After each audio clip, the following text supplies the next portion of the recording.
What's the designate? No, not designate retired. This was DC something. That was always nice. They're all increased for Polish. They're either Dago or Polish.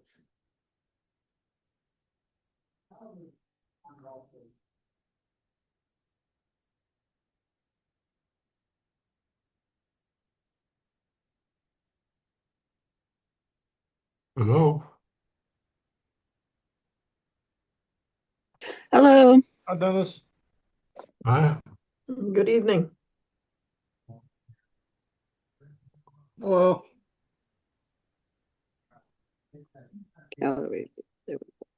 Hello, everybody.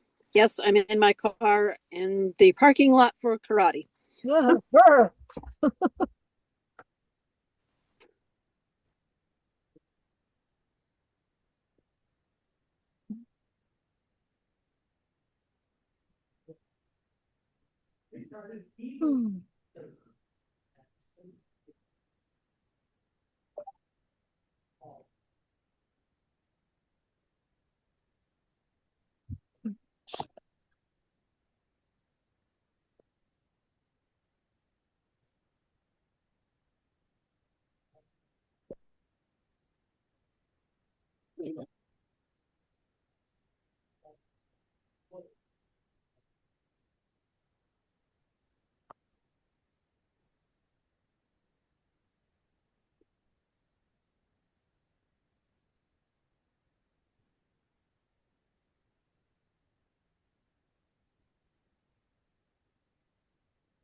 Okay, how's everybody doing tonight? Good. Good. All right. Yeah. All right, guys. I am still at work, so I may have to pop in or out if I, hopefully not. It's been kind of dead this evening, so shouldn't have to do anything, but I may have to.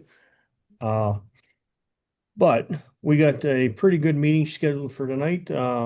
Rob, I believe, is doing his um, spotlight on a photographer. Is that correct? Please tell me I'm That's right. correct. And I'm always excited to hear Rob's spotlight on the photographer. That's always a good meeting. So that should be a good one. We got a couple things we're going to go over real quick, and we do have officers or elections tonight. Um, so without further ado, I'm going to go right into the election thing and get that over and done with so that we can move along and make sure Rob has plenty of time.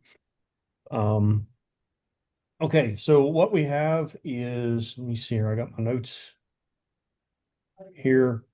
I'm assuming with the exception of one person, everyone else is going to continue on as their officers.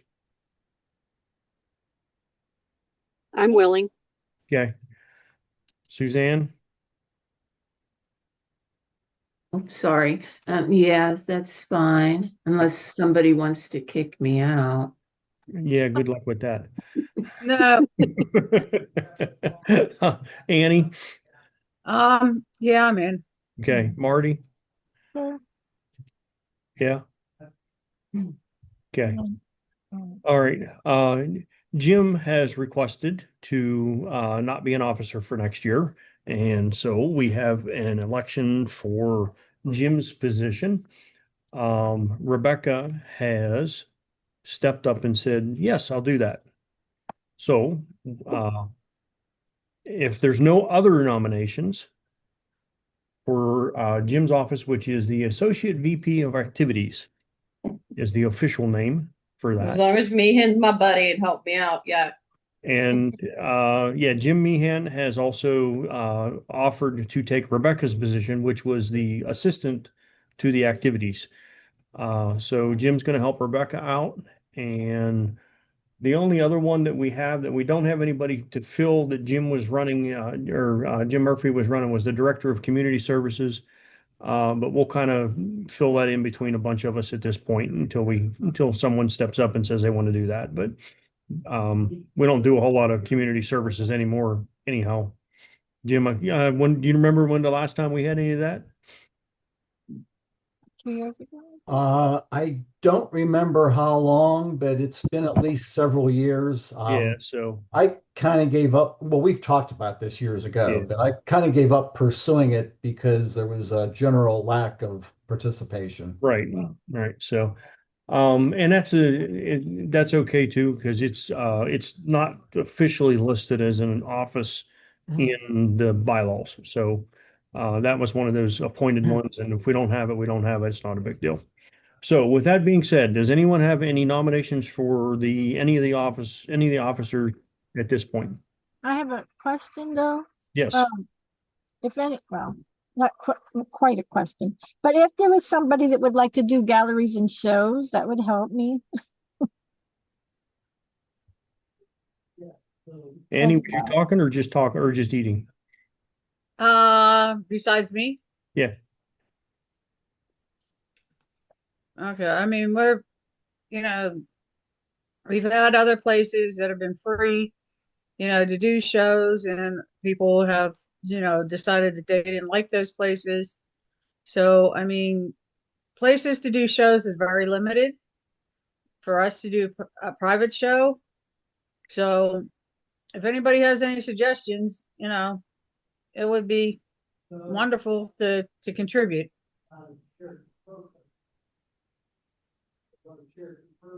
I mean, it's a little easier for me now because of the job that I have now, to help Marty, but we're kind of stuck at finding places to do things. One of the other things is there's a couple places down in Pittsburgh, maybe that down towards Pittsburgh or around Pittsburgh, that we've thought about doing, but unless everybody wants to participate, it's not worth us even making an attempt to contact anybody. Okay. So the question was, were you helping Marty with that position? Absolutely. I Okay. told you that. That was all I wanted to know. The rest of that we'll deal with. Okay, so at this point, then we have all the regular officers have agreed, and Rebecca and Jim Meehan, who is on here, have agreed to take a couple spots. And if there is any other nominations, now's your chance. For president, anybody? Anybody? Every year, Well- silence. Just 100% silence every year. Okay. No, I mean, I think you do a good job. But I know you're getting burned out too. It is I what it think is. somebody's- I think said years somebody's ago that I stepped up. would absolutely not let this fall apart no matter what. So I will do what I have to do for as long as I have to.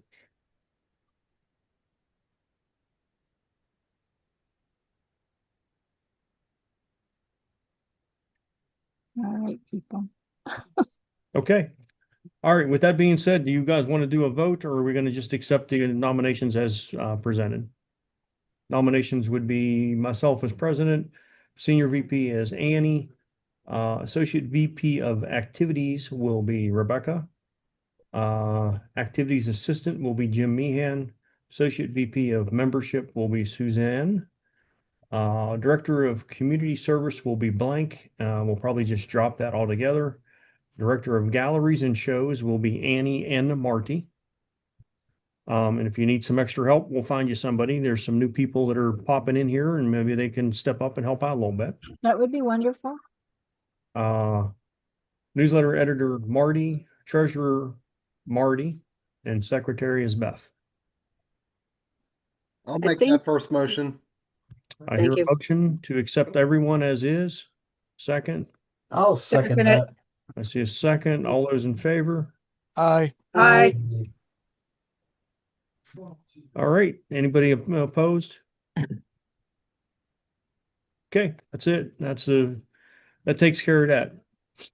Hey, And- Brian, before we move on, I'm not sure if anyone else was confused, but I believe that Morgan M must be Jim Meehan Yes. posing as his wife. Yes, if you look, Yeah. if you I look at had to the log chat, in as Morgan for a meeting about an hour ago and updated Zoom, and now everything's all screwed up. So I'm working on it. But yeah, this is him. All right.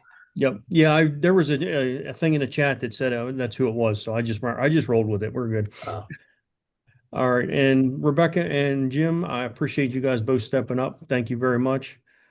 We'll, and I'm sure Jim appreciates someone stepping in and helping him out, and we'll let him do his thing. And that was all I had as far as that part of the business goes. That takes care of all of that. Beth, I can send you a list, but it's not really that hard. Just change 2 names. Yeah, I can. When I do my typed version of my minutes, I clean it up just a tad. Okay. Okay, so the only other thing I had is we just have some events that are coming up I wanted to bring up. We have December 8th is well, let me go back to here. Hold on, let's go to November. I wrote these backwards. November 20th is our SWIG meeting. That is the Edit Palooza meeting. In the newsletter is information about the picture that we're editing. So check that out. Make sure you're looking at the newsletter. Marty does an awesome job putting a newsletter together. Make sure you guys are looking at it, reading it if you can, please. So that's for the SWIG meeting. And the tips that night is also Beth, just for reference. So she'll pretty much be running the meeting all night for the November 20th. The next meeting after that would be the December 8th meeting, which is the WPS or a regular meeting. And that is a photo contest roundtable. And that is Jim Murphy. Yep. Can I say Okay. 2 cents about that? Absolutely. So, last fall, we did something like this, if you will, and there was a long agenda. We never got completely through it. What we didn't get to were people who had photos that either they had submitted for juried shows and were not accepted and wanted some critique on, gee, why do we think that maybe they might not have been accepted? And then the second category was those that have photos that they think they might want to submit, but aren't quite sure themselves whether the photo has the attributes maybe that might be selected for a juried show. And we can provide critique on those as well. So I'll put a posting up on our site requesting people to submit photos in advance, and then we'll go ahead and do critiques on those. And the people who submitted them can explain what their thoughts and concerns were before we do the critiques. That's it. Okay. Okay. Thank you. I just got an email in on the winners of the Keystone Salon. And Westmoreland Photographer Society has a few winners. Let's see. For Altered Reality, no one from our group got it. Street Photography, Jim Meehan got 2nd place. Shadows Descendant, and then Linda Kim got 3rd place. I'm sorry, Marty, who? Jim Meehan and Linda Kim. Oh, Linda. Okay, I didn't hear Linda's name. Yeah, Good. that's 2nd and 3rd place. In the open monochrome, no one from our club got anything, which I find very surprising. Marty, can I ask you a question in that regard? Yes, On my report card, if you will, yes. one of my photos was listed as, I'm getting there. oh, you were going to address that. Oh, okay, because I had no idea what that is. Go ahead. I'm sorry. Because you are on my list here. Okay. Travel, no one got it from our club.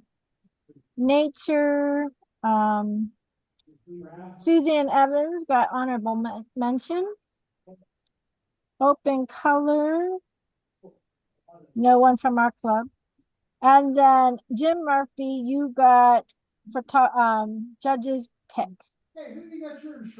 for your staircase. Okay. What does that mean? You got the judge's pick. I don't Okay. I think the judges were able to pick like their favorite Yeah, I think that's it. outside of the categories. Yeah, so or something. because there's 3 judges and each one picked their favorite, I guess. Because each one has a different photo that they like. So Okay. Scott McNeil picked your staircase one. Gotcha. So I'm surprised that we didn't get more. I think it's fixed, but I think it's rigged. Because I know we have better photographers. So. The PowerPoint isn't out yet. They're working on it. As soon as it comes out, I'll share it with everybody. But congratulations to those that were mentioned. Congrats. Cool. Congratulations, guys. If you send me your photo, I'll put it in the newsletter. Congratulations, guys. And I just got it like a matter of minutes ago. So. All right. A couple more just updates. December 18th, we have the WP or the SWIG meeting, and I'll be talking about photo composites for that one. Oh, sorry, Brian. That's okay. That's all right. Hey, that was important. No problem at all. Tips is Marty for that evening for the December SWIG meeting. Yep. And then we have we have a very busy one weekend in December. We do. We have December 5th, we have listed as Pittsburgh Krampus. Yeah, I just threw that in if anybody was interested. I didn't know. Yeah, I know it was up before. It was up at the planning meetings and everything. So anyhow, Do we know it's still happening? Because you have Market Square marked as the location and it's under like major renovations. And they're only halfway through. Yeah, So- so I have to figure that out because it was kind of a floating thing. Yeah, But I wanted to put it in there. Go ahead. They've moved the Christmas market that they do to like 8th Street across from like the Benedum. So I'm guessing it's moved to another location, but you guys might want to check it because I don't think nobody's getting into Market Square right now, really. Okay. Okay. Well, I guess we'll have to look into that as far as where or if they're having it. But as of right now, we have it listed. December 6th, which would be the very next day, Saturday, we have our Christmas party. Yes. And the Christmas party is at Marty's studio. And if you're planning on tending and bringing food, let Marty know. Put it up on. Is there a post on Flickr yet for that? No. Okay. You can email me directly even. Okay, email Marty. I'll put a thing up on Flickr. And just by the way, you guys, everyone can put discussions up on Flickr. You're welcome to. You don't have to. It don't have to be me. So if you got one you want to put it up. You may not be able to, or not everyone may be able to star it to get it to stay sticky, but if you want it to be a sticky one, let me know and I'll do that for you. Yeah, I can't make it a sticky. Oh, I was able to. I can't delete it, but I have one. Okay. I can't do it. So and then so anyhow, December 6th, Saturday, Christmas party. There was information in the newsletter about that as well. See, Marty, I do look at your newsletter. That's good. Thanks. And actually, it stays up on on one of the tabs on my computer all month. Well, that's good. And then December 7th, which is Sunday, is the walk in Ligonier for the memorial for Margie. And it's also, I believe, corresponds with the light up night thing. Well, it's Ligonier Townwide Open House. Open house or something. Yeah, they have stuff going on up there. Yeah, the light up is like the end of November. Okay. But anyhow, they have the open house thing, and so there'll be stuff going on in Ligonier, and I think we have this scheduled a little bit earlier in the day so that we can catch more of the activities. Yes. Okay. So anyhow, that's three things in December right off the bat. And I am, with all intentions, should be at all three of those, me personally, because I'm on vacation that week. So That's good. very I'll few find people out wait about till the December to campus take a then. vacation, but I did. So Unfortunately, I will not be able to make any of those. oh, I Oh, won't either. I'll be out of town. who's that? Me, your nurse. Oh, it didn't come up on my thing. Yeah. Yeah, we'll be in Virginia at Busch Gardens Christmas Town. So hopefully I can get good Oh. pictures down there at least. Well, Yep. we'll miss you. all right. Kaylee, you'll love Williamsburg at Christmas time. It's gorgeous. All right. So that Yeah, we is- go every year.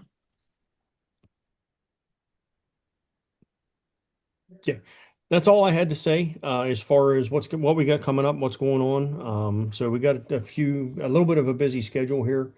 Officers, maybe tonight after the meeting, if I can have 5 minutes of your time, we need to talk about deciding when we're going to do some planning. And with that being said, Jim, if you would forward over to me your PDFs from last year with all the, the thing that we always Oh. look at with all Like the the stuff we did agenda? over time and stuff like that, I would really greatly appreciate that Sure. because that was truly helpful in planning. Yeah.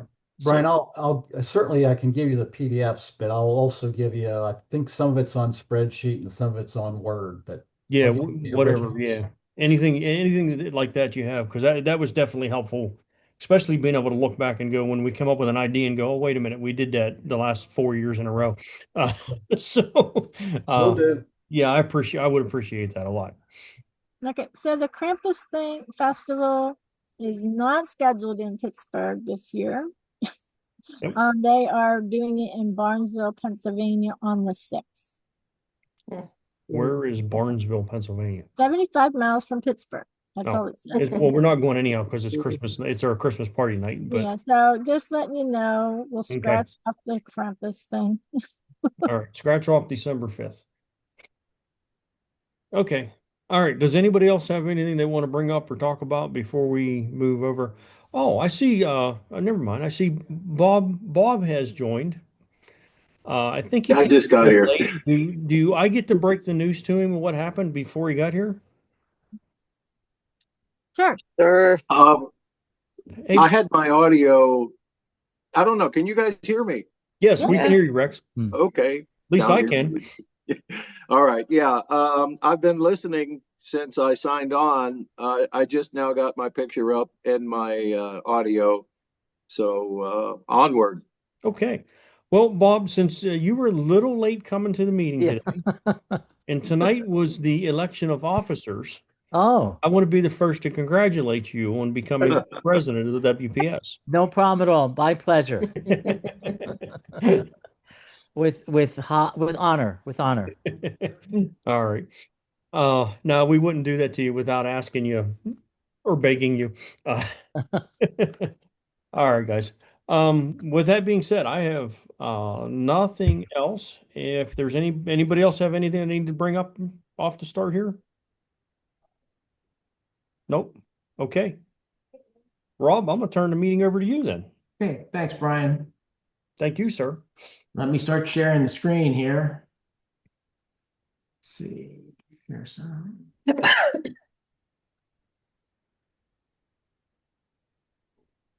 5 years of using as much material that we have on site as possible. You know, we kind of accumulate stuff over the years, so a good project to kind of use everything up, not a ton of space. Incredible. You know, Pretty bird. Well, actually, pretty. Actually, I do have Rhode Island Reds at home, and this morning, flying out, he was sitting in my driver's seat of my truck. I've got 17 of them, and they're really. Oh, jeez. Sorry about that. And so it would be hard to. I don't know how that happened.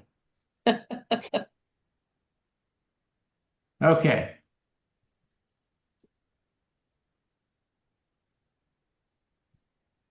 Everybody see my screen? Yep. Yep. Yes. Okay. Well, today I kind of took Jim Murphy's suggestion. If you remember a while ago, Jim mentioned that Kate Winslet was starring in a movie about Lee Miller, a photographer, and suggested that may be a good topic for my talk. And I watched the movie. I don't know if anybody else saw it, but it was a very It was interesting. good. It was an excellent movie. I've watched it 4 or 5 times already. Okay. Well, then you may know more about this than I do, but I kind of doubt it because I've been doing a lot of reading on it lately.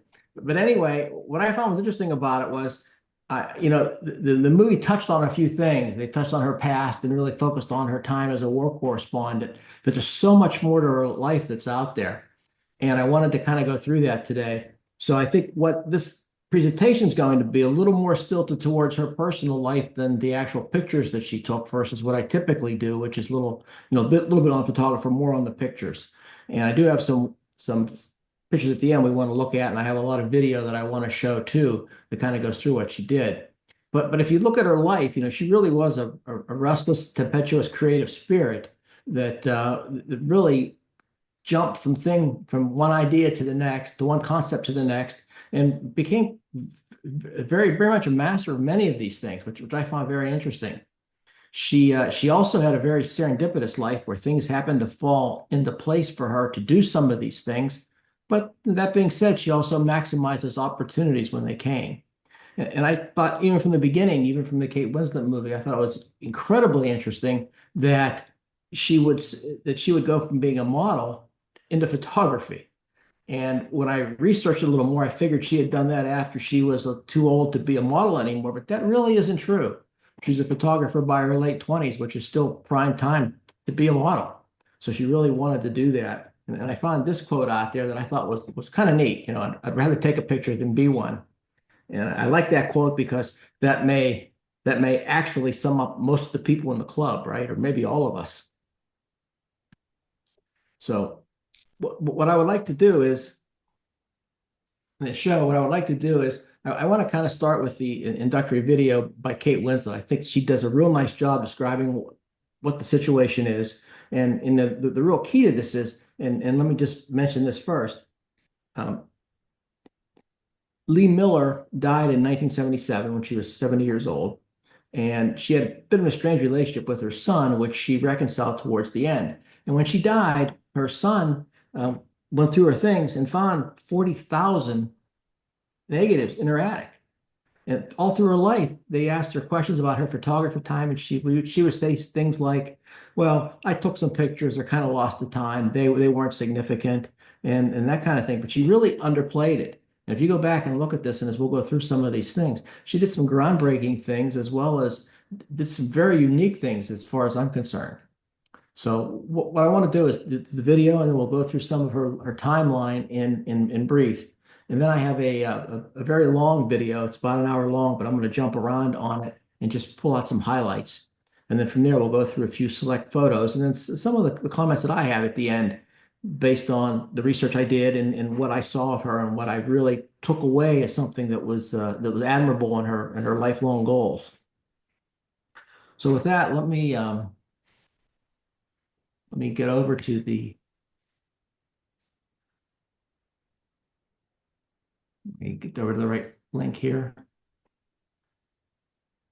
That's the wrong one.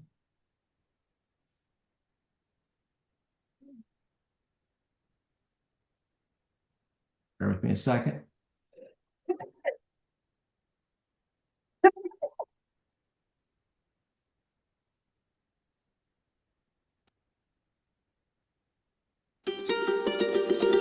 Lee Miller first achieved recognition as a roaring 20s-era Vogue model and cover girl, and would later serve as muse for some of the 20th century's most renowned artists.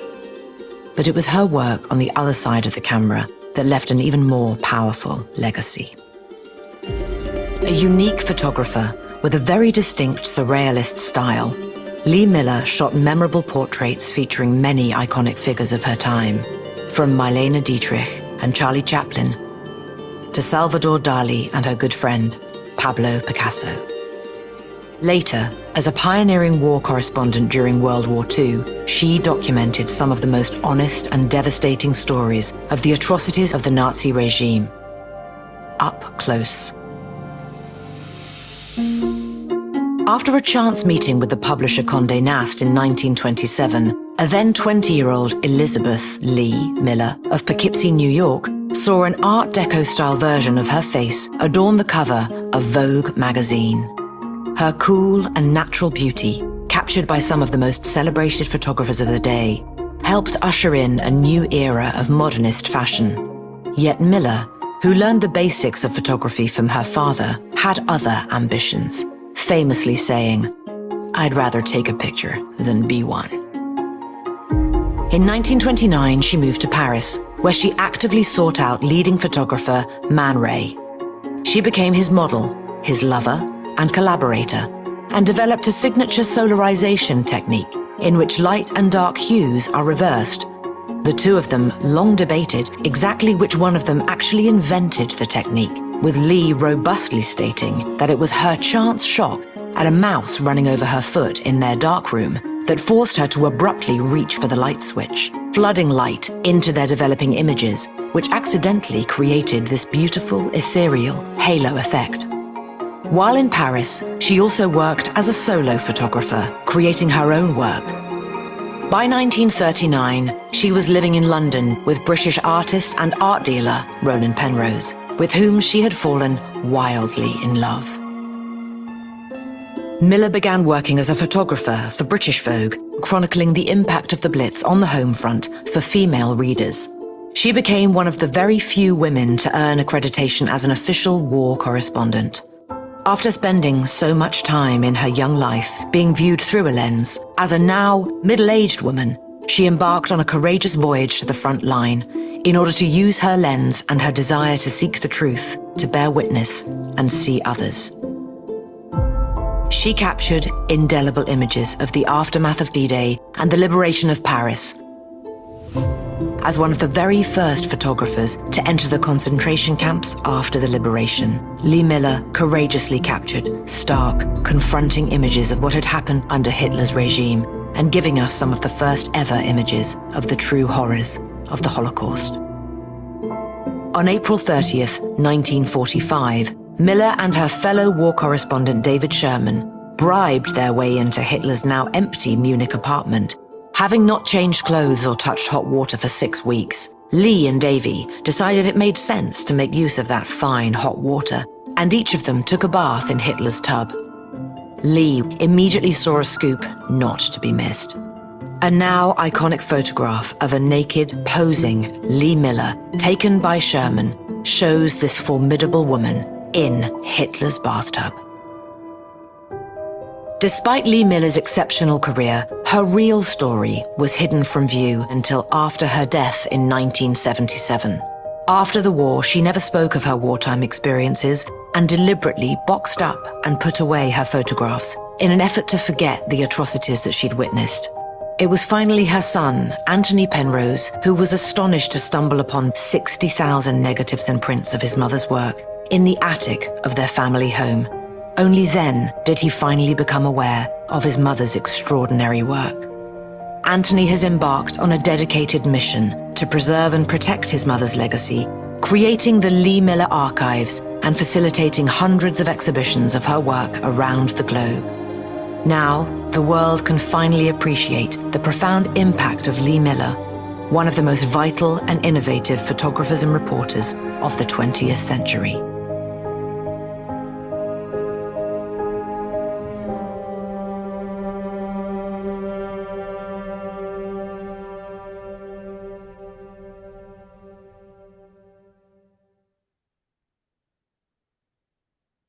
I found that to be an excellent overview of the whole Lee Miller story, which kind of goes before and after where the movie takes you, which I think was a nice touch. One of the things that I thought was interesting, that famous picture of her in Hitler's bathroom. If you research it further, you'll find that she was very meticulous in how she spread the dirt on that mat where her boots were. Get some feedback here, sorry. Another video. Let me get rid of that. Sorry about Robert. that. Yes. Could I ask a quick question? Sure. It mentioned that she discovered that solarization technique by accident Yes. by turning on a light switch. Right. The Nick collection has that available. My question is, is there differences between a digital version of solarization and real traditional darkroom solarization? Undoubtedly. Yes, Beth? Undoubtedly, there's differences. Okay. Yeah, one's chemistry and the other one's digital. Yeah. Yeah, because I noticed that ethereal effect that was mentioned in the video in her photographs looks a lot different as opposed to a digital effect. It's something that it's not necessarily, I can, at some, maybe when I do tips and tricks later this month, I'll show some like cool darkroom things that can't really be done digitally. But okay. Yeah. Yeah, I'm glad you answered that, Beth, because I honestly didn't know. I didn't look at that level. And actually, this is really my first exposure to the whole solarization technique. I've seen the photos, but I didn't really know what it was and know how it was generated. Yeah, because the digital stuff looks a bit wonky, where that technique that, and then they show the photos, it looks like, yeah, I could see that dreamy ethereal look, not so much with the digital version. So it must be a darkroom only technique. But we'll find out later. Thanks for sharing that, Beth. The next thing, I want to review a timeline of her life, and then what I'm going to do is jump in at various parts of the timeline here and show some excerpts from the video that I have. It goes in a little more detail about her, what I think are those significant relationships of her life. As we talked before, she was born in 1907. She was actually was sexually assaulted by friends of the family in 1914, which is a very unfortunate event. She had a very close relationship with her father. He was an engineer. He was a good provider. They led a very nice life, very upper middle class life. The problem was he was traveling at one time, and his mother was ill and was hospitalized. And they brought in these family friends to watch the kids, and that's when the sexual assault occurred. She was very traumatized by it. In fact, accounts of it by her siblings said she was never quite the same person after that. And I think that attributed to some of her kind of I don't know, maybe devil make hair attitude that she carried throughout her life, and her ability to always move on a whim and do what she wanted to do without much regard for the folks around her. And you'll see that's pretty much a theme throughout her, at least the first 40, 50 years of her life. In 1917, she got her first Kodak Bronny camera, which started her on her photographic journey. Her father had already installed a darkroom in the house 3 years before and was an avid photographer, and he took many pictures of the two of them. So she got her exposure into portraiture work just from filming both of them, but also being in front of the camera, which I think helped her in her modeling days. She became very obsessed with French in Paris and taught herself French and actually moved to Paris in 1920 and lived there to 1925. And then she returned to New York in 26. And that's when she meets Condé Nast, who was the Vogue founder. It's an interesting story, and I'll show a little bit more on that in one of the videos. And that probably is the most serendipitous part of her journey, was how she met Condé Nast and how that turned into a modeling career for her. In 1929, she went back to Paris and she hooked up with Man Ray, and that's another interesting story. That there's a nice section in that video that I will show you. She then abandoned Ray very quickly, in about a year, and opened her own studio. And then she moved the studio to New York in 1932. And from 32, out of the blue, in 34, she marries this guy, Aziz Bey, who is Egyptian, and she moves to Cairo, which is just a different departure for her. She was, at the time, she was listed as one of America's 7 most distinguished photographers by, I believe, Vanity Fair magazine.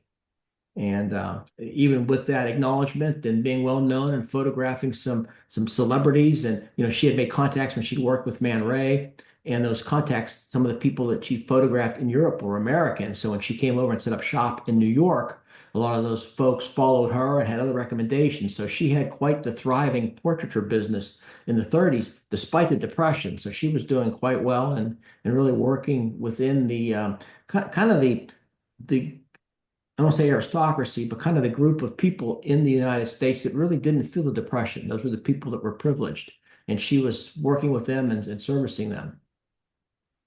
In 1937, she returns to Europe from Egypt, and that's where she meets Roland Penrose, who is the father of her son. And they had an interesting relationship too, which is covered in that a little bit later.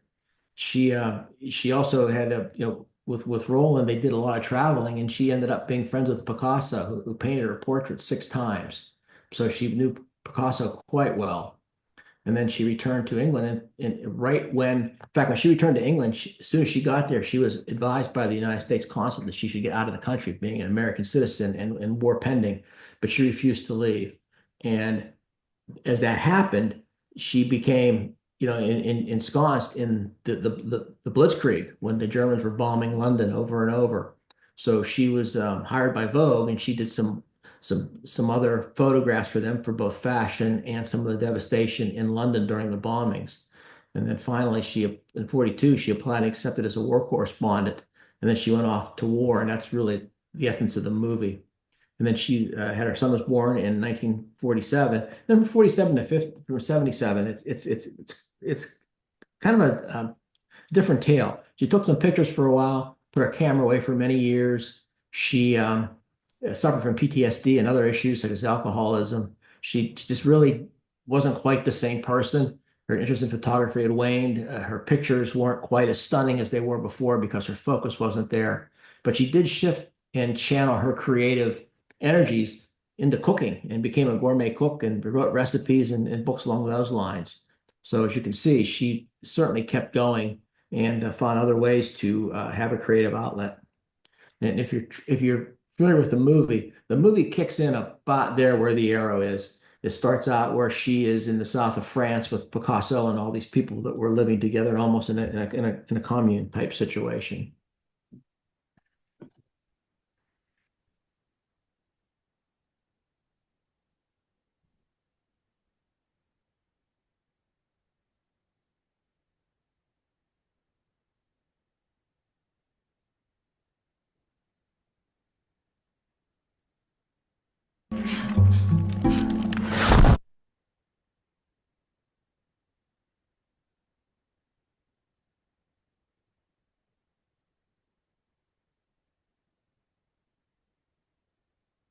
What if you could clean your retainer at the touch of a button? No more brushing or tablets. Over 4 years ago, our team of engineers... Elizabeth Lee Miller was... And this one, we're going to jump ahead a little bit here. This kind of talks about her beginnings as a photographer. Let me go up to...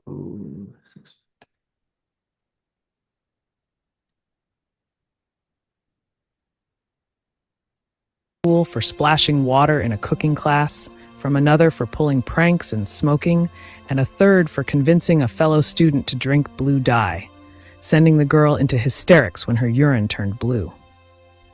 Each incident seemed a further defiance of the constraints society placed upon her. Florence, meanwhile, became increasingly desperate. She blamed Theodore for spoiling their daughter, their once harmonious household now simmering with tension. Florence herself was weighed down by depression, crushed by Theodore's numerous affairs, and the emotional gulf between her and Elizabeth. In a moment of despair, Florence attempted to end her life, but was saved by Theodore just in time. Months of recovery followed in the hospital, and while Florence eventually sought the help of a Freudian therapist, against Theodore's wishes, her slow path to healing led her to local theater and trips to New York City. In these brief escapes, she rediscovered a sense of joy, and mother and daughter began to mend their fractured relationship. Meanwhile, Elizabeth's own journey was one of transformation. She completed her final year of school at Putnam Hall, attending as a day student, her thoughts already far beyond her city. She dreamed of Europe, a place of culture, art, and freedom. Determined to prepare, she threw herself into the study of French and took her dramatic pursuits seriously, performing in plays and exploring the world of interpretive dance. Each new performance, each step on the stage emboldened her, fueling her growing independence. By the time Elizabeth graduated, she had fully embraced the spirit of the Roaring Twenties. With her hair bobbed and her wardrobe tailored like a man's, she became the embodiment of the flapper, a symbol of rebellion and freedom. Elizabeth echoed the words of Zelda Sayre, who famously said of the flapper, You always know what she thinks, but she does all her feeling alone. Elizabeth's long-awaited escape to Europe came in the summer of 1925, arranged by her French teacher, who was spending the season in France. I'm going to with jump a ahead compa- here. She spent some time in France, but the next interesting part is when she comes back to New York. So let me jump ahead to this one.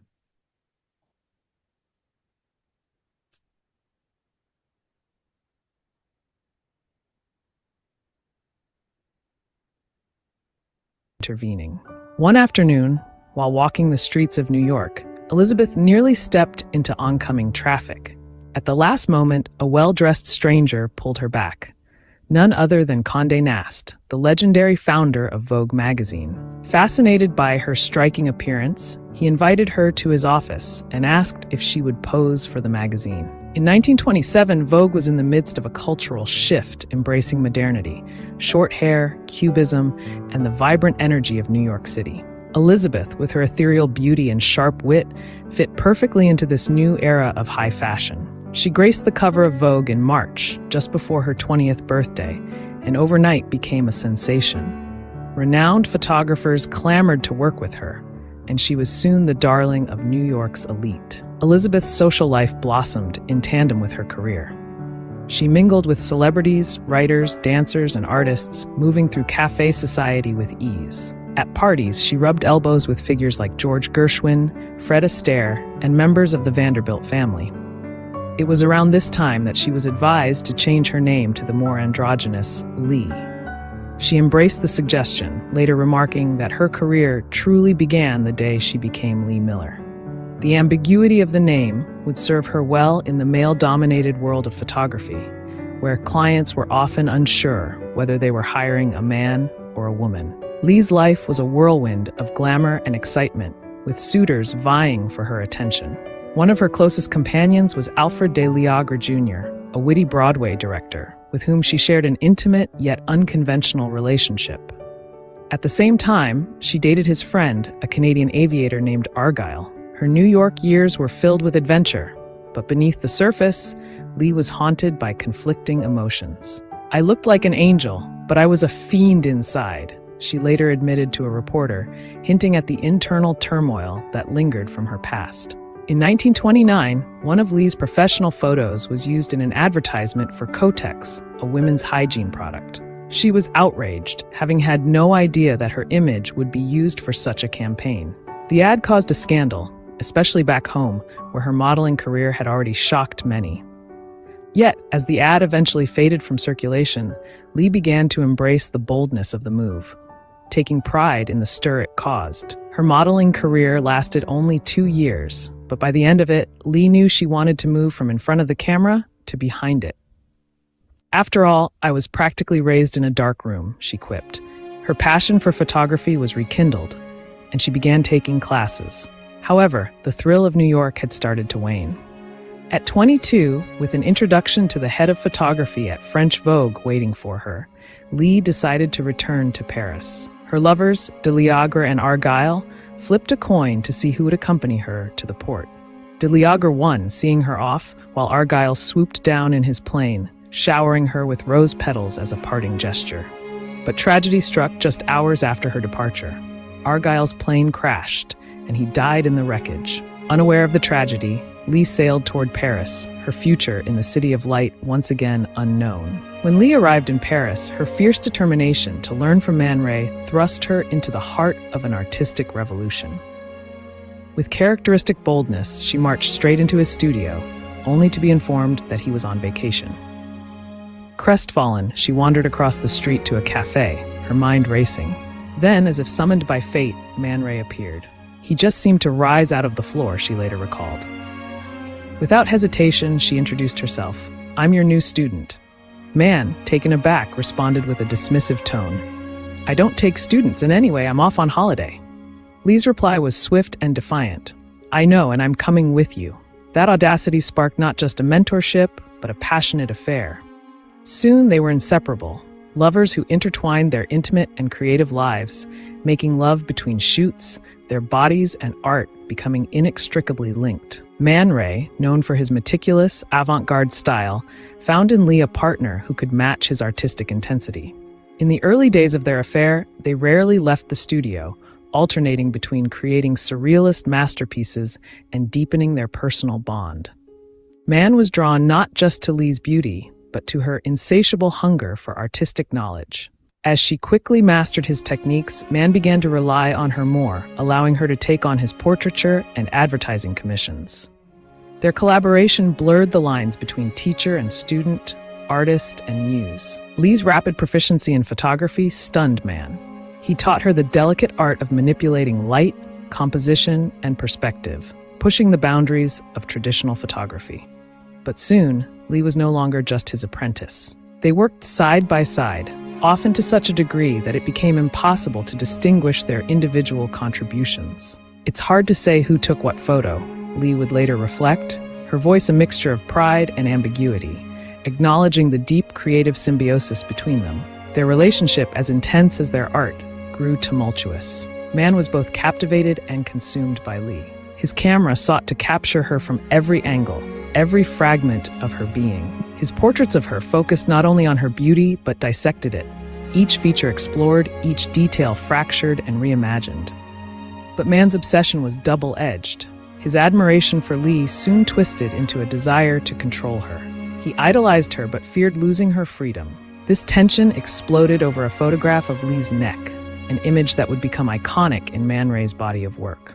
After a heated argument about the image's concept, each claiming ownership of the idea, Mann, in a jealous rage, slashed the photograph and covered it in red paint. He then pinned it to the studio wall, a dramatic display of both his possessiveness and the growing rift in their relationship. It was a visceral act of frustration, not only over the photo, but over his inability to contain the ever-elusive Lee. Mann's jealousy deepened with time. His once celebrated acceptance of Lee's independence, her other lovers, and her vibrant spirit began to erode.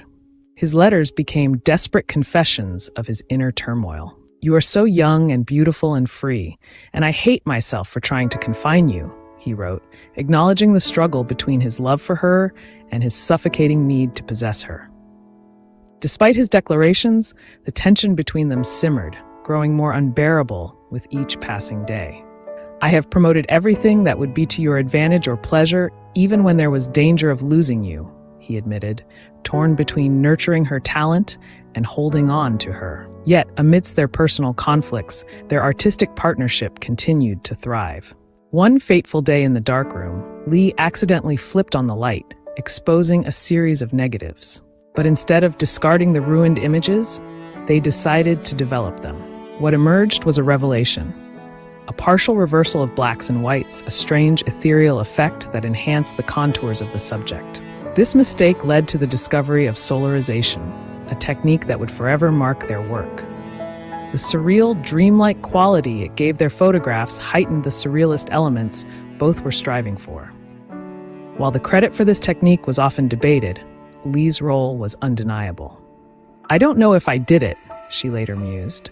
"At times, we were almost the same person. As their art evolved, so did their emotional distance." Mann's increasing need to confine Lee clashed with her desire to break free. Their relationship reached a breaking point when Lee accepted a role in Jean Cocteau's surrealist film The Blood of a Poet, where she played a... I think it's interesting here, if you look at her life, she always had these serendipitous events, chance meetings, like with Condé Nast. That was definitely by chance and very fortuitous. But then she took that and went a step further. She knew she wanted to get behind the camera, so she leveraged that opportunity and then really forced her way into Paris and into Man Ray's life. I mean, she really took the bull by the horns there and went through it. You'll see this again when we get into the World War II era, when she's there in England in 1939, which is a bit by chance, and then she's able to finagle and force herself to become really a woman war correspondent, which was very rare in those days, but that's coming up later. Now, I'd like to jump ahead to the point with when she meets Aziz Bey. This video is very good, but there's a lot of salacious stuff in here about her love affair and things of that sort, which I find a little tedious at times. So I'm kind of skipping past some of that stuff.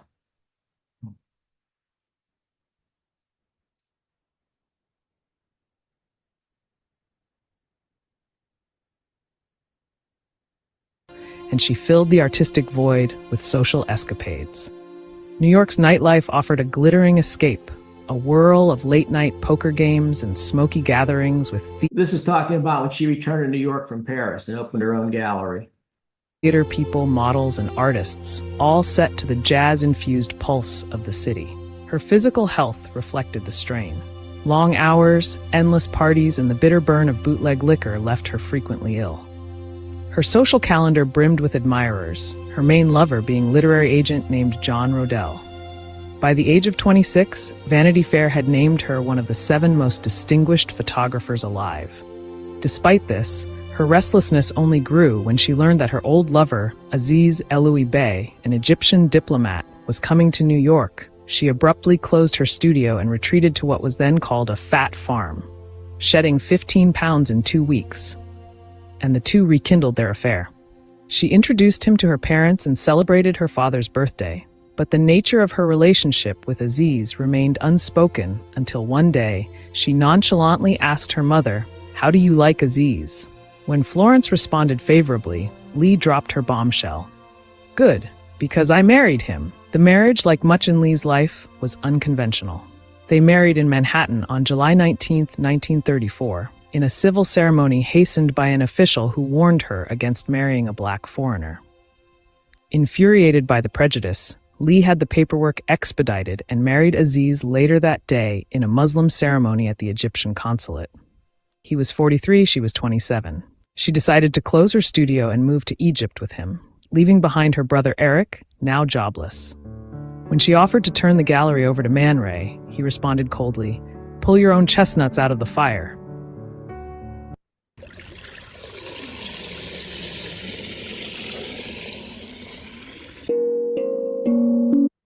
With that, her New York chapter closed. By 1934, a pattern had emerged, periods of frenetic work, followed by emotional and physical collapse.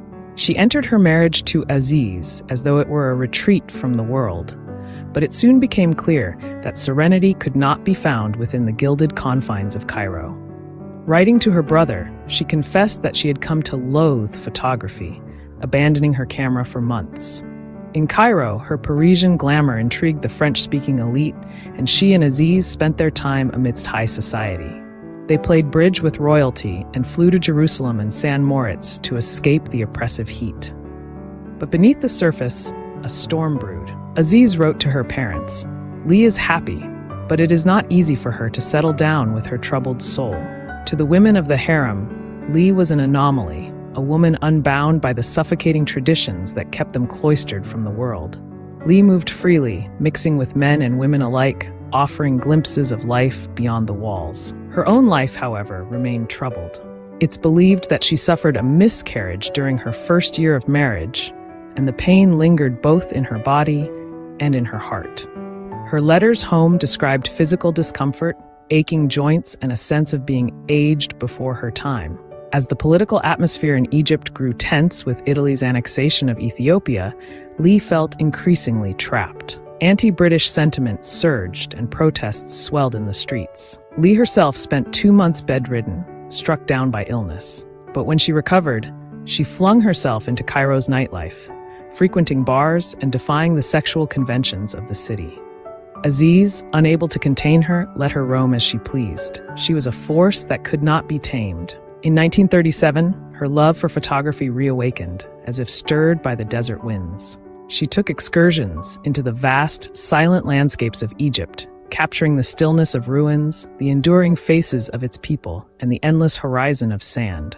The trips gave her solace, a brief reprieve from the constraints of her life in Cairo. That summer, she traveled to France and attended a costume ball where she ran into Man Ray, who embraced her warmly. At the party, she was also introduced to Roland Penrose, a surrealist painter and writer. Penrose, having admired her work through Man Ray, was captivated not only by her art, but by her beauty. They quickly became entwined, and the magnetic pull of their shared creative passions was irresistible. When Roland left France, he invited Lee to join him in England, and Lee, along with Man Ray and his new lover, crossed the Channel to spend July with Penrose. Though she sent vague reassurances to Aziz, her heart was now drawn into the vibrant bohemian world of Roland and the Surrealists. They lived in a realm where free love was celebrated as a gateway to artistic freedom, and Roland, whose first affair was with a man, and his marriage had never been consummated due to his wife's unusual anatomy, found with Lee a muse who ignited his deepest desires. Their affair flourished in a dreamlike haze, and the couple and their friends practiced open love, believing that through this they could free their creative powers. The lovers then traveled along the Riviera, where they visited Picasso and mingled with the leading artists of the day. Man Ray, Lee, Roland, and others photographed each other, while after making love to Picasso, he immortalized her in several paintings. By September, the summer faded, and with it, the sun-drenched days of freedom. Lee returned to Cairo, but her heart was still in France. Writing to Roland, she poured out her frustration. "My tears, unlike your chains, bind me. It is true I love you, and I will return." Their correspondence deepened, their love intensified, and her dissatisfaction with her life in Egypt grew. Cairo now felt suffocating, and she longed for the artistic freedom and passion she had found with Roland. On her voyage back to Egypt, she had an affair with an officer on the ship, further signaling her growing distance from her husband. At home with Aziz, their marriage was unraveling. Their once close bond had faded, and she confided in Roland through daily letters. Aziz, sensing the shift, became irritable, and they no longer slept together.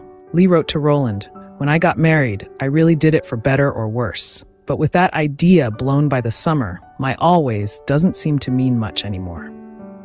Aziz, ever the diplomat, tried to rekindle their relationship with trips across the country, but Lee's heart was no longer in it.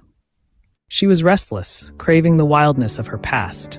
Even her audacious display of Picasso's portrait of her in Cairo, a scandalous act that caused outrage, did little to stir her emotions. In 1938, Lee's behavior became increasingly reckless. She flouted societal conventions, openly flaunting her affairs. Cairo's high society was scandalized, and rumors swirled as Lee carried on with abandon.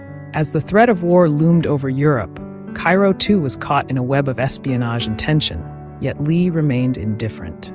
She found her solace not in people, but in the desert, where the vast emptiness mirrored her inner turmoil. By the summer of 1939, the winds of war had reached their... What I find interesting here is this is a period in her life where she thought Aziz would provide answers for her, but she really just became very listless and had no purpose. I think the next section, which is probably the longest one I'll play, is kind of covers the war period. But I think it shows that once she got involved and was on the cusp of the war and then got further engaged in the war and being a war correspondent, it gave her life some more purpose, and she was much more focused on her photography and focused on what she wanted to do. Peak, and Lee reunited with Roland in Greece. Sailing through the islands together, their love was rekindled, but the world was changing fast. Mussolini had joined forces with Hitler, and Europe teetered on the edge of war. Roland urged her to return to England, to leave Egypt behind. In May 1939, she finally sailed for England, leaving Aziz behind, promising him it was just a holiday, though both knew that her departure was something more permanent. She arrived in England in June 1939, reuniting with Roland Penrose as the world teetered on the brink of war. The air buzzed with a sense of impending doom. With tensions mounting, many in their circle retreated to country estates for safety, while Aziz suggested they take refuge in San Moritz. But Lee and Roland, ever drawn to the thrill of danger, had other plans. By late July, they were en route to visit Picasso, stopping by to see Max Ernst along the way. Their visit was shadowed by Ernst's arrest shortly after their departure, a sign of the unraveling world order. The once vibrant surrealist scene, a realm they had sought to disrupt with art and rebellion, was collapsing under the weight of fascism. When Hitler invaded Poland, Lee and Roland made a hurried escape, boarding the last boat to England. They arrived on September 3rd, just in time to hear the air raid sirens wail as Britain declared war on Germany. The war had arrived, and Lee, who had always lived on the edge of convention, was about to live on the edge of war. She wrote to Aziz, bluntly stating that she would wage her war from London, and informed her father that she wouldn't be returning home to America. As a foreigner, Lee couldn't enlist, but Roland joined the Air Raid Patrol Corps, installing a bomb shelter in their garden, where they listened to the ominous hum of enemy planes overhead. The winter of 1939 was the harshest in decades, with the Thames freezing solid. During this frozen time, Lee took up work at British Vogue. In 1940, as the magazine struggled to stay afloat, she captured fashion amidst the chaos. Dress patterns, haute couture, and celebrities graced her lens, even as bombs dropped around them. With France fallen to the Nazis, London was under siege. Despite the destruction, Lee found herself entranced by the surreal spectacle of war. She photographed fiery clouds and skeletal buildings, caught between ruin and resilience.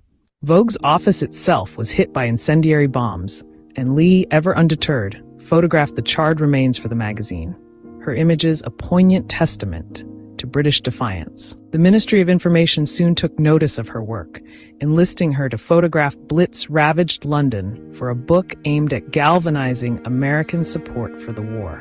Titled Grim Glory, the book featured her haunting depictions of bombed-out churches, shattered homes, and cafes turned to rubble. Her work brought the stark reality of war into the glossy pages of Vogue, bridging the worlds of high fashion and high stakes. It was dedicated to Winston Churchill himself. As the Blitz raged on, Lee and Roland opened their home to friends who had lost everything. Among them was Roland's ex-wife, Valentine Penrose, who saw in Lee the courage to face whatever came her way. Yet, even as Lee took on these war assignments, she felt the frivolity of fashion photography weighing on her. She longed to do more. Her work now turned to documenting women in wartime, factory workers, mechanics, and the women of the Royal Navy. She captured the transformation of gender roles, showing women driving tractors, thatching roofs, and regulating torpedoes. The war had reshaped society, and through her lens, Lee chronicled this change. In 1943, Lee's war photography reached new heights. She documented American nurses in Britain, the Women's Land Army, and even photographed a regiment of women operating searchlights in the dead of night. Alongside David Sherman, a fellow photographer from Life magazine, who had moved in with Lee and Roland, becoming Lee's lover, Lee's photos often appeared in both Vogue and Life magazine, their names interchangeable on each other's work. Together, they staged photographic stories, recreating scenes if they missed the perfect shot. But there was no faking the rawness of what Lee captured. Her book, Wrens in Camera, chronicled the extraordinary work of women during the war, from mechanics to meteorological experts. She profiled the Duchess of Kent and even photographed the legendary broadcaster Edward Murrow. As the war ground on, Lee's yearning to be closer to the action deepened. She secured accreditation as British Vogue's official war correspondent. In early 1944, Lee pushed to be allowed to travel to the front. D-Day was looming, and although women weren't permitted to join the press corps at the front lines, Lee refused to be left behind. By the end of July, she was finally allowed to cross into France, documenting the post-invasion work of American nurses. Driving through a landscape strewn with barbed wire and skull and crossbones signs. Why has no one ever told you that the active compound in honey can actually reverse cognitive decline and brain fog? Anyone struggling with memory? She photographed the wreckage left in the wake of the war machine. In field hospitals, she captured the harrowing aftermath. Burned soldiers wrapped in bandages, surgeons and nurses working tirelessly, and soldiers lying in bed sleeping, or smoking trying to feel alive. It was in these moments, as she stood amidst the suffering and destruction, that Lee realized how deeply war had altered her. Her photography pulled no punches. She captured the grotesque beauty of war, the surreal devastation it wrought, and in doing so, brought a new perspective to the pages of Vogue. Her images were a far cry from the high society portraits she had once taken, but they resonated deeply, plunging readers into the gritty reality of what war had wrought. In August, Lee traveled to Brittany, reaching the city of San Malo just as the Germans launched their final defense of the citadel. Street fighting raged around her, with snipers hidden in high towers, and Lee found herself right at the front lines, photographing the destruction and chaos. She stayed with the American troops, even as bullets flew overhead, capturing the tension and terror of a city under siege. When the Germans finally surrendered, Lee was there to photograph their defeated general, though he hid his face from her lens. Covered in dust and grime, Lee was unrecognizable as the glamorous model she had once been. But her resolve never faltered. Her photographs of the siege of San Malo were the only images taken by a woman in the combat zone. For that, she was exiled, a memo from the Allied command forbidding female correspondence from the front lines. As Paris celebrated its liberation, Lee's return to the city that had once been her artistic playground was bittersweet. "It is very bitter for me to go to Paris," she wrote, "now that I have a taste for gunpowder." The city was free, but the war was far from over. And for Lee Miller, the battlefields she had walked through would haunt her long after the cameras stopped clicking. After the liberation of Paris, Lee Miller threw herself into her work, capturing the heartbeat of a city slowly coming back to life. Her camera roamed the streets, photographing sandbags stacked around Notre Dame, women cycling past bullet-ridden buildings, and barbed wire cutting through the Parisian skyline. The city's defiant beauty, scarred yet proud, unfolded before her lens. At her hotel, Lee frequented the bar, mingling with the Time Life crew and Ernest Hemingway, and continuing her affair with David Sherman. Paris was a place of contrasts. On one corner, the city was jubilant in celebration, while on another, a sniper and a partisan engaged in a deadly duel. The rhythmic clatter of wooden clogs on cobblestone streets filled the air, as leather had grown scarce during the years of occupation. Picasso, upon seeing her again, remarked on the transformation in her. "This is the first Allied soldier I've seen," he said, half joking, "and it's you." He expressed a desire to paint her once more. Lee, meanwhile, documented the return of Parisian fashion, women in brightly colored dresses that defied the somberness of war. But the restless energy that defined her life soon returned, and Paris, for all its charm, began to feel too small. She set off to photograph German soldiers surrendering outside Orléans, her sights set on a world still embroiled in conflict. When Roland Penrose arrived in Paris, their reunion was charged with emotion, a mix of joy and sorrow. Though happy to see him, Lee's heart was divided. Roland feared that her affair with David had eclipsed their bond, but there was little time for reflection. Vogue demanded her attention. Fashion still thrived amid the wreckage, and Lee was tasked with photographing the October collections. Yet her desire to continue reporting on the war clashed with the magazine's insistence on glamour and celebrity. In October, Lee seized the chance to visit at Luxembourg, where fighting raged on. General Eisenhower had ordered a full assault on the German defenses. With the 329th Regiment, she trudged through the muddy, battle-worn land, capturing the faces of refugees, civilians clinging to survival, and German soldiers attempting to blend into the crowd, their defeat imminent. Back in Paris, a rare moment of peace came when Lee interviewed Colette, the celebrated writer, photographing her with her husband. The interview captured the spirit of survival and artistry, even as Europe burned. Lee's duality as both war correspondent and fashion photographer allowed her to bridge two worlds, one of creation and the other of destruction. Her work on the liberation of France, juxtaposed against the resilience of fashion, was a testament to the endurance of both beauty and strength. Her next assignment was a far darker journey. Lee visited Struthof, one of the Nazis' lesser-known concentration camps, where the brutal reality of war hit her full force. As she traveled through the camp, documenting the emaciated survivors and the harrowing conditions they endured, she was overcome with the stench of death that clung to every corner. Struthof marked a turning point in her war work, plunging her into the abyss of human suffering. She carried a gas can filled with French brandy as she moved through the battlefields and liberated towns, a small comfort amid the overwhelming sorrow. In the bitter winter of 1944, she joined the U.S. command as they pushed through the Colmar Pocket, one of the war's bloodiest campaigns. She photographed villages ravaged by hand-to-hand combat, civilians caught in the crossfire. Lee's fury deepened as she walked through streets filled with rubble and the dead, the remnants of Hitler's empire crumbling around her. The Germans, dazed and broken, claimed ignorance of the horrors inflicted in their name. Their denial enraged her. "The Germans are schizophrenics," she said. "I glare at their blossoms and plowed fields," she wrote to Roland, "and work myself up into such hate that I have no kindness when I come to their victims."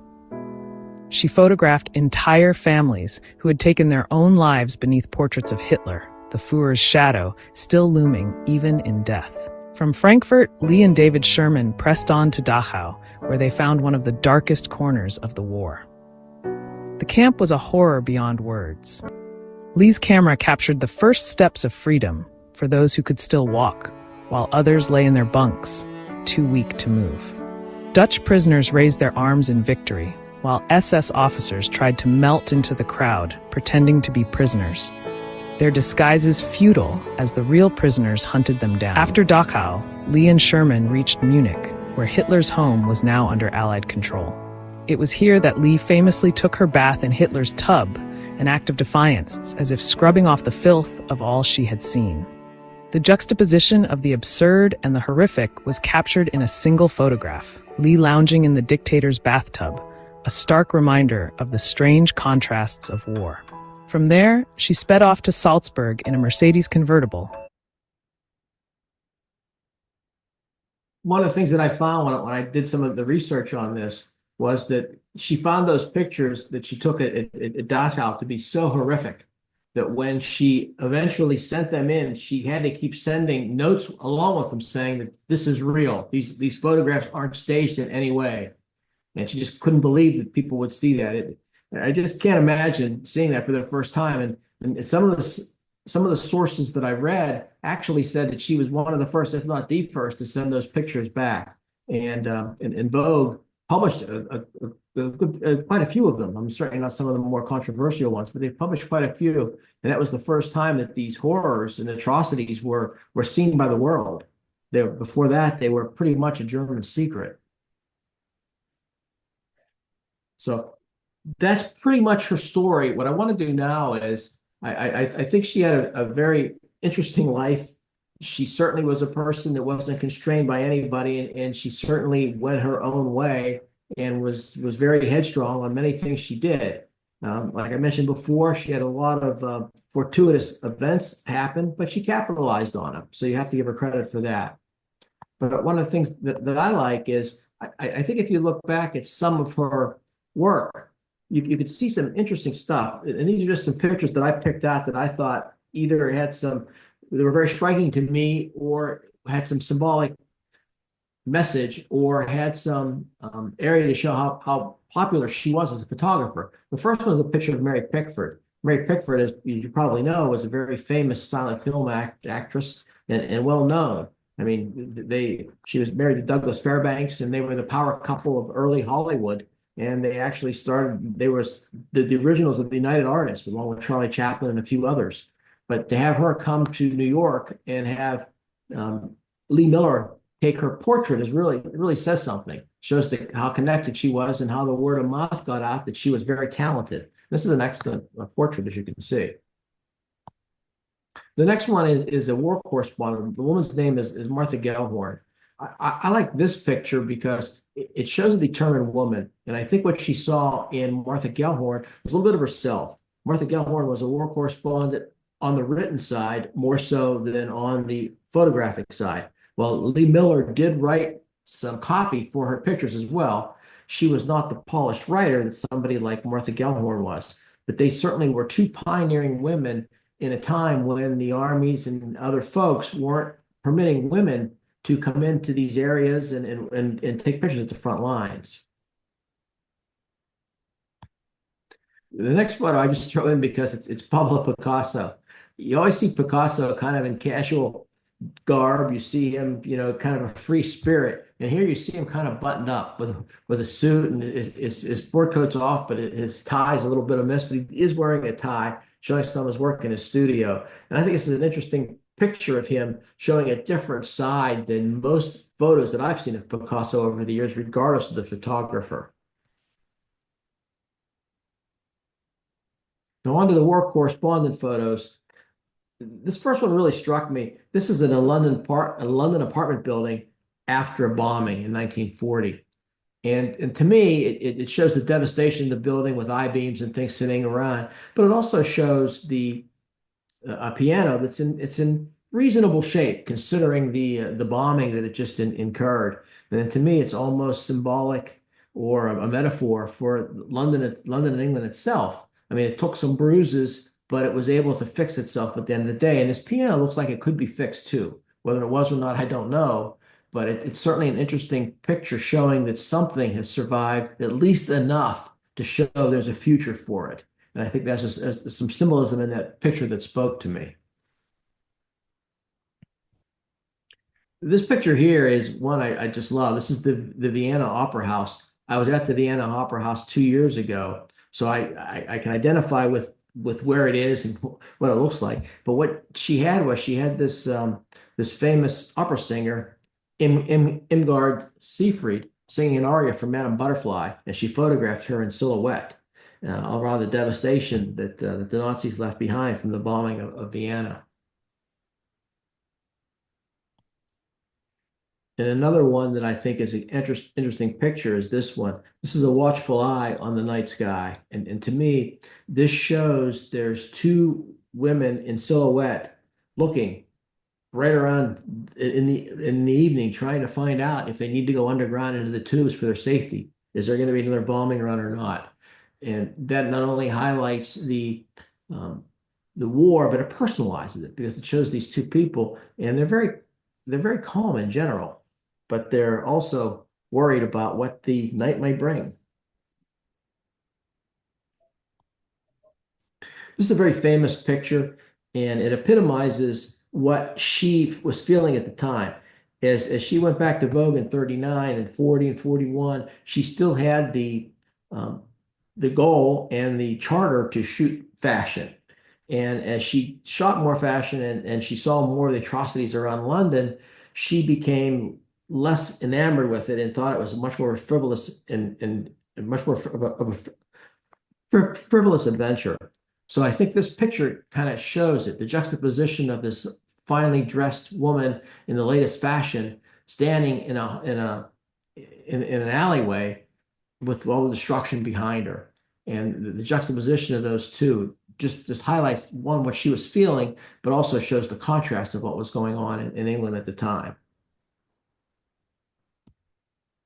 So in closing, what I'd like to do is talk a little about what I thought was the uniqueness of Lee Miller. I think I talked about this at the outset. Most photographers get into one area, and the ones you talk about are really good. Annie Leibovitz, she's an excellent portrait photographer. We talked about Michael Kenna. He's a minimalist. What he does with minimal pictures and things was amazing.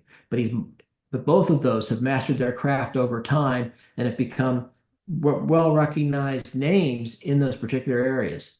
But with her, she was much different. She mastered various photographic techniques. She mastered portraiture. She did surrealism. She invented solarization, and she did a lot of war correspondence photos. And the only photographer I can think of that had two of those that was up there, it was Matthew Brady. Matthew Brady was a well-known portrait photographer in Washington, but then he's also known for chronicling the atrocities of the U.S. Civil War. But the difference with Matthew Brady is Matthew Brady was a bit of an institution. He had staff working for him, and he had other people out there shooting pictures. It wasn't just him alone. In this case, she was the sole photographer for these portraits as well as the war correspondence. So I think what I learned from this was the movie was very interesting and very good, but it didn't cover the full story. And I thought that by digging a little deeper and sharing this with this group, you would have a fuller appreciation for what Lee Miller accomplished and what she stood for and the message she was trying to send. So if anybody has any questions, I will try to answer them.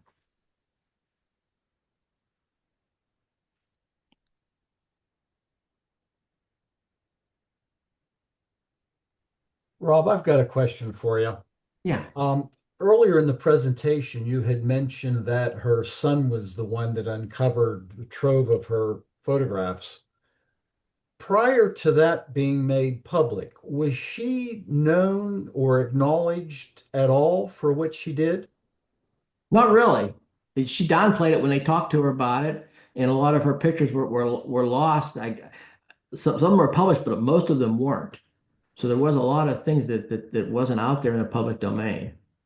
And she was so, I think after her son was born and she did other things in the latter part of her life, the atrocities of the war just wore on her, and she really didn't want to think about him, and bringing those pictures out was kind of reliving that trauma.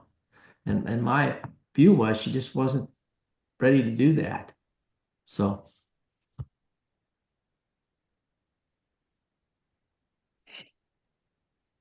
I'm sure her dealing with that PTSD had a lot to do with her not wanting to look at a lot of that. Yeah, she had trouble. There were some troubles in her marriage, throughout the years, and from that 47 to 77 period. But didn't get into all those little issues. But she had some tough times, and I don't know how you can see that. The war is bad enough, but then to go into those concentration camps, see that, I mean, that had to be horrific.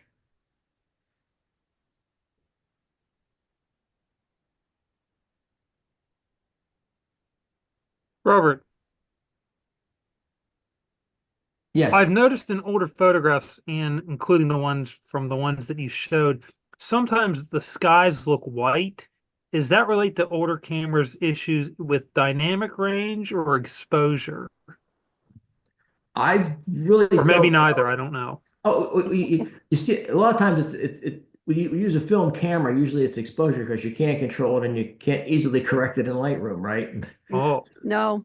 Can I answer this one? Absolutely, go ahead.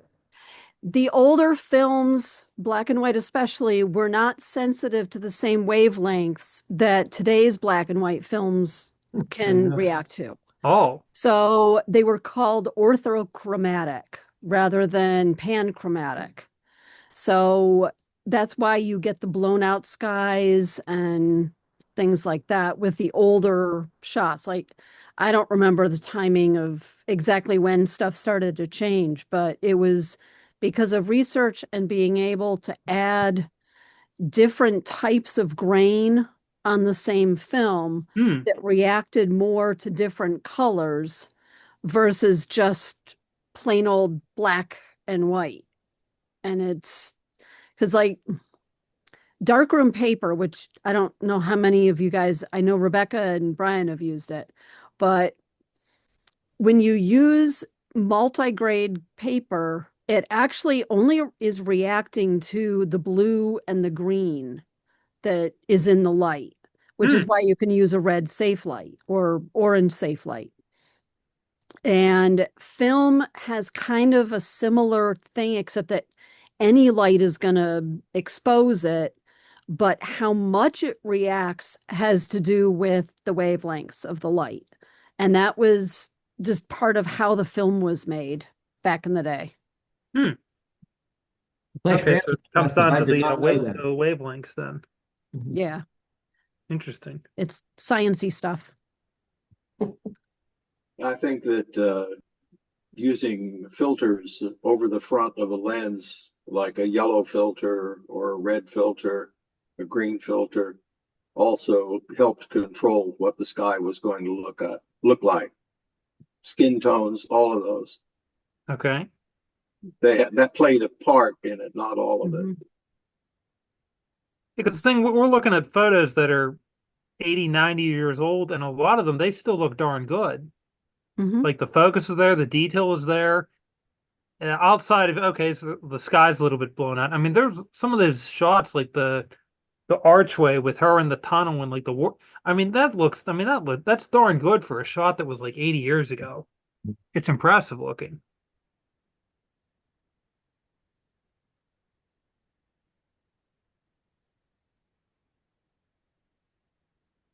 More of a comment, not really a question there. Nice presentation, Bob. Well, thank you. Nice, very nice. I enjoyed that immensely. Very nice. Very informative. Thank you. I thought it Rob, was I think neat, you too. earned another one next year. Yes, Rob, very well done. Thank you. Yes, well done as always. Thank you. Yes, so can we count you in for next year? Yes. Okay, cool. Just let me pick the month. How's that? We will, absolutely. No problem. Seeing that presentation really makes me want to see the movie now. Well, you have to see the movie. It's a must see. Kate Moss does a great job. And there's one other story, and it's interesting. Her son went to see Titanic in 1999, whenever that was out. And he was sitting there with his wife and he watched the movie and he says, if you ever make a movie about my mother, Kate Winslet would be perfect. Oh. And then 15 years later, Kate Winslet contacts him and says, I want to do a movie about your mother and I want to play her.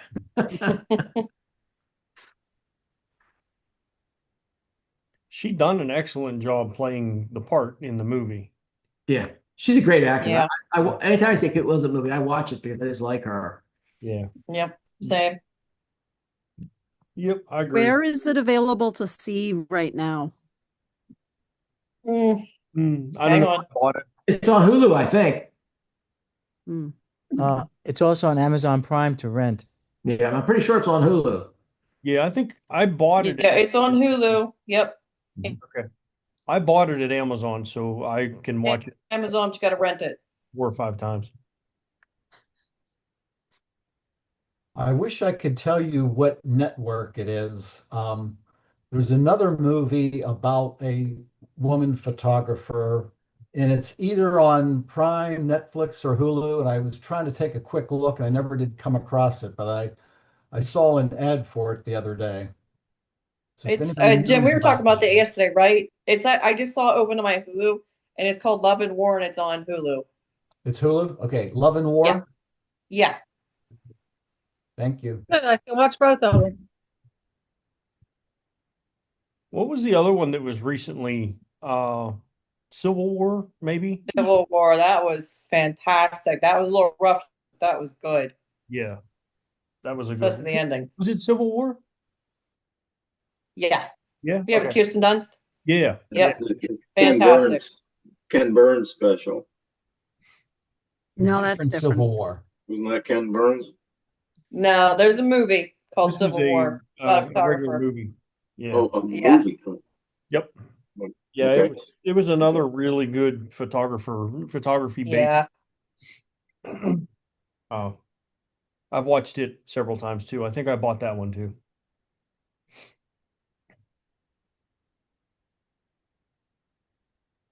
I have another question based on the video there.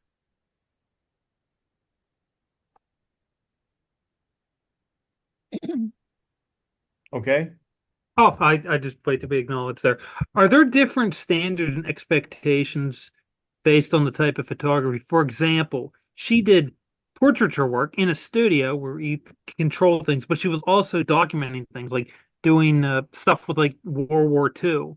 So is the expectation looking at it to say, I'm thinking there's probably higher standards.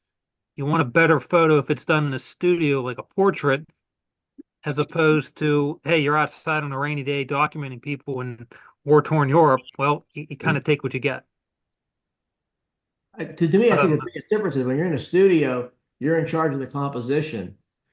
When you're out with in a war correspondent mode, you've got to find the composition and set it up within your frame where you can't physically move things. And I think that's the biggest difference. And that's why when I made the comment about why I think she was special, because she excelled at portrait photographer as well as the war correspondence, they're two completely different things. I And know that's you're hitting on the difference because, in a studio, you control pretty much everything, lighting, position, shadows, the whole 9 yards.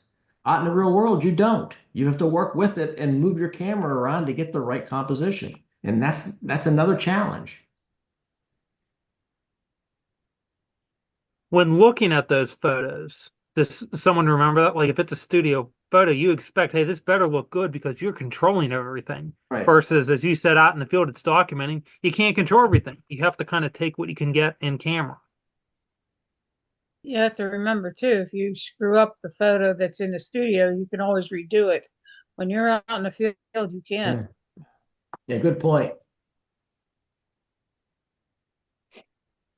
So even back then, even though it was, each photo that was taken in the studio is, just one piece of film or whatever, that you have that control, like you said. You don't have control whenever you're doing anything outside in the field. So is photography done in the field? Does it have a little more leeway for imperfections then, as opposed to studio work?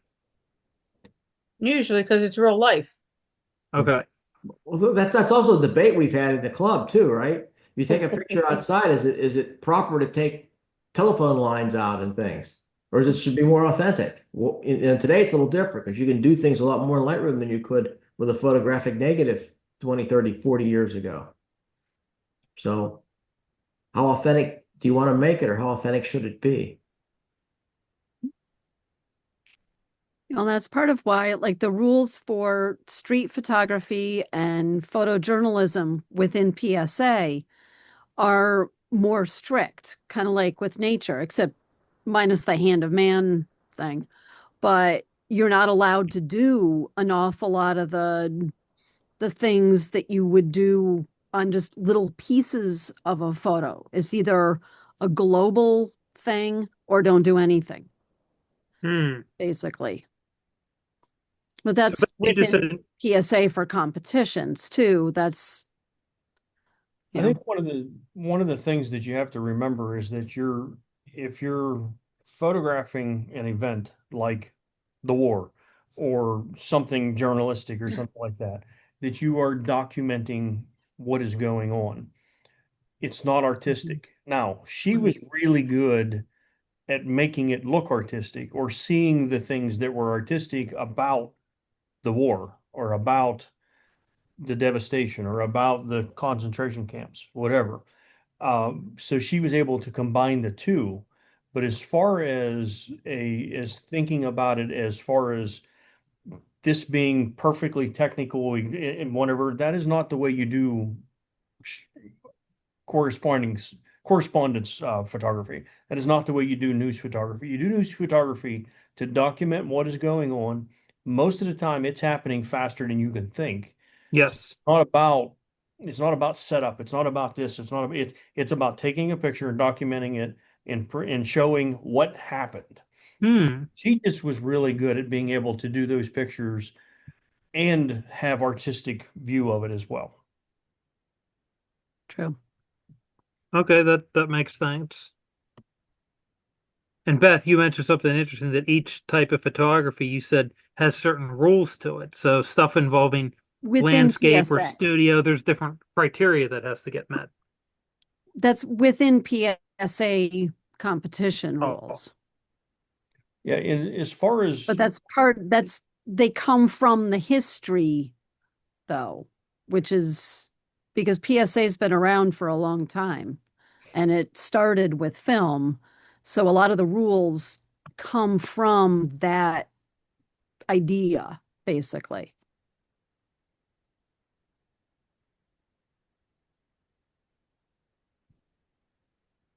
Okay, Beth, Brian, everyone else, appreciate the insight there.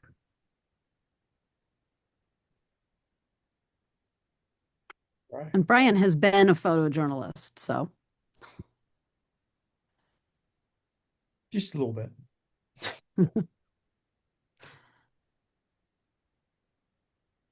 Nate, I threw into chat, and I think everybody can see it. The rules for the Keystone Salon of Photography that had some of like an idea of what the guidelines are for, especially the travel and nature photography, like the restrictions and the editing techniques allowed. So that might be a kind of a fun place to look to start if you haven't looked at that already, Nate. No, I appreciate that. I will check out that link at the end of the meeting. Yeah, because they did basically copy straight from PSA. Yeah, another place to look is PPA.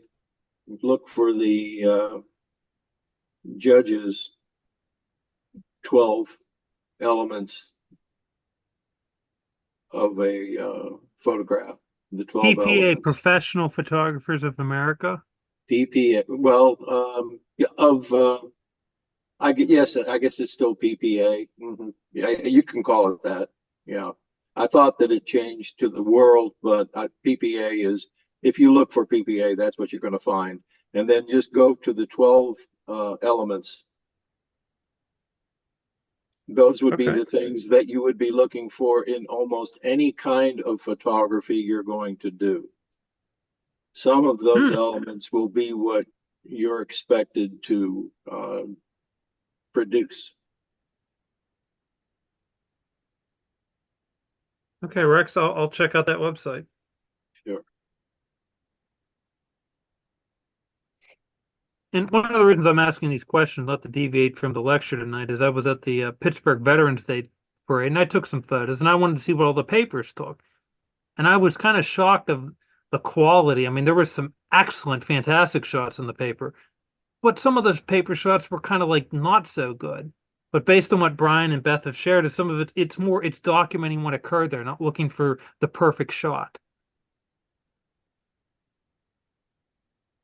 Yeah, I mean, as a news photographer, a lot of times you only have X amount of time to cover an event. So if you're working for the newspaper and they say, "Hey, we need you to go cover the parade in Uniontown," and you go to cover the parade in Uniontown, but you may only have 15 minutes to do that because you have to go to another event, to another event, to another event. Oh, wow. So you don't have the time to spend hours trying to get the perfect photo. You have to go and cover the event and move on.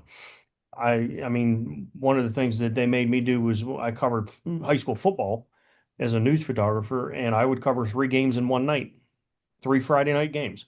So that included getting there, taking pictures, traveling to the next field, taking pictures, traveling to the next field, taking pictures, getting back to the office, developing the film, and having the pictures ready for the next morning's newspaper.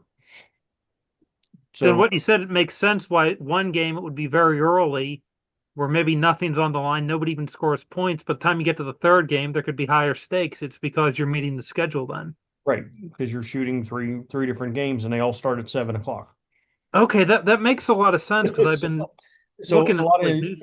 yeah, so news photography is a lot of times, like I said, a lot of times it is you only have a few minutes to do it. 15 minutes, you have 20 minutes. Once in a while, you would get the cool event and you would get to go there and spend the day or spend several hours. And that's when you get to fool around and take better pictures. But when you're there to cover something and move on, that's what happens. You cover something and move on. Okay, I appreciate the insight there.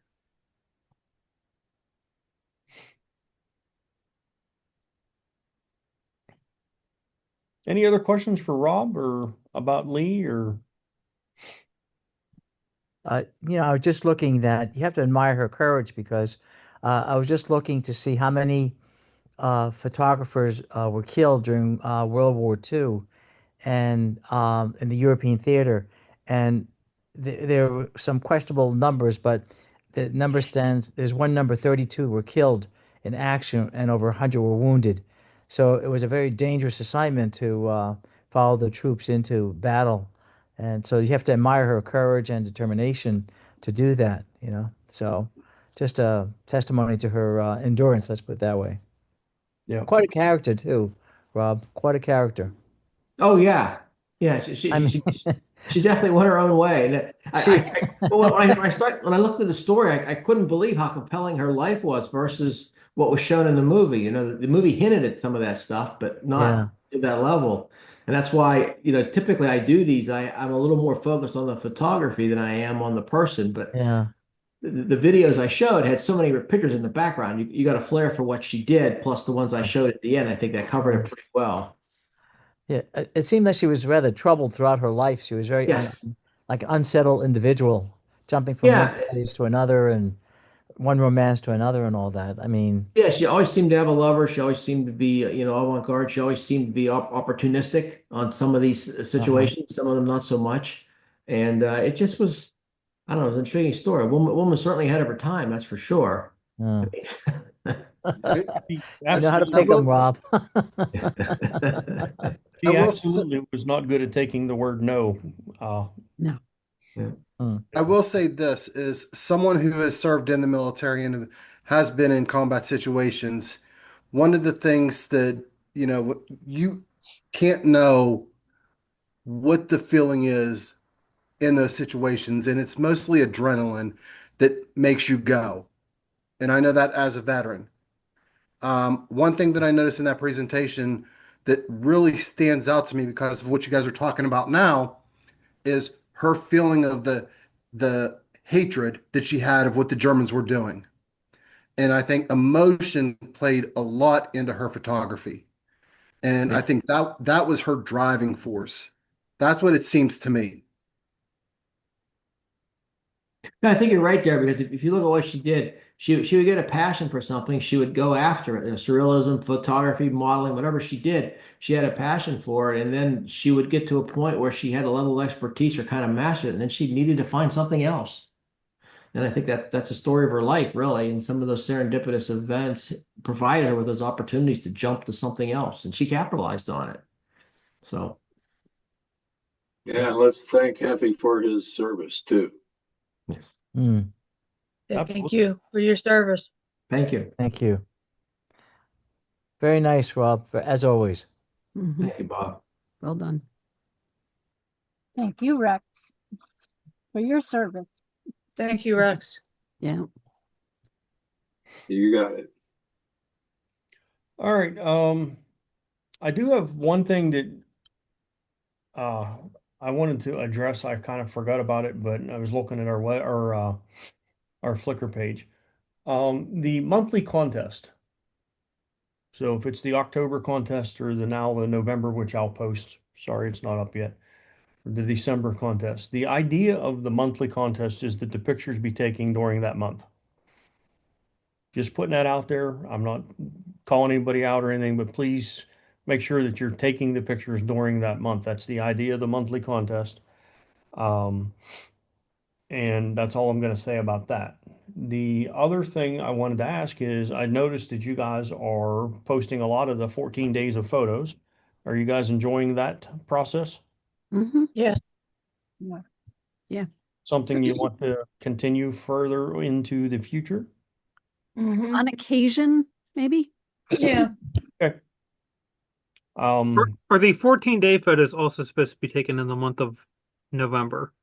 We didn't I didn't say that, no, Okay. for those ones. So if you're pulling an old photo out and putting it up there, I don't care. That's fine. We didn't say anything about that. The idea is to get you to go out and take the pictures, but it's also to get you to start thinking about pictures that you have and get them posted for people to see. So you could go either way on that. But the monthly contest, the pictures should be taken during the month. Makes sense. That was two things that I remembered I wanted to talk about.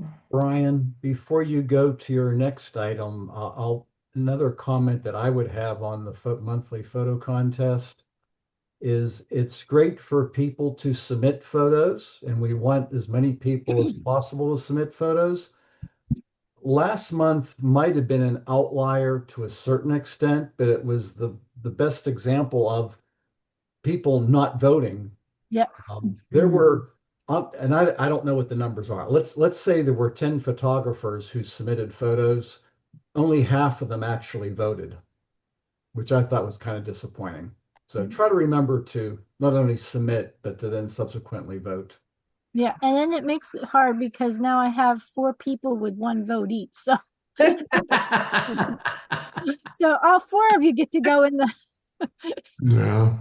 Maybe that was their plan. I know, right? Because there was no like. Well, I meant to put a thing in the Sunday update last weekend. Remember to vote on the monthly thing, and I forgot when I was doing the update. But I was just gonna suggest to put it in the Sunday update for that. Yeah, I find 3 days too short. I remembered on the 4th. could we increase it to the first 5 days and be Yeah, let's do okay? I that. mean, that's not too long. I would agree with that. I'll agree with that too. I have no problem with extending it, although whether it's 3 days or 5 days, I think the point is you've got to make the effort to vote. I don't think the Yeah. number of days is an issue. No, it is when I think of it on the 4th. I've done that a couple times too. I did that in October. I have too. The November contest is up and it's been changed to 5 days of voting. Okay. There you go.